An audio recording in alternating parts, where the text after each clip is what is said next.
Ayan, good afternoon. Reverse muna natin yung carrots natin. Ayan.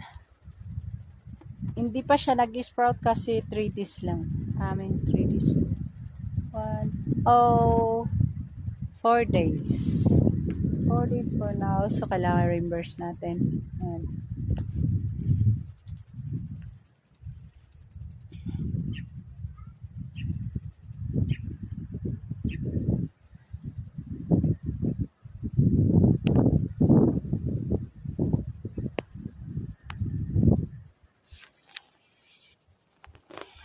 Yan nung tinanim ko siya, nagsabay ako ng kunting abono.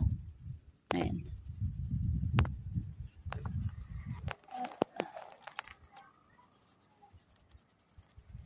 Para pag nag-sprout na may kuwan na siya. At least may fertilizer na siyang konti.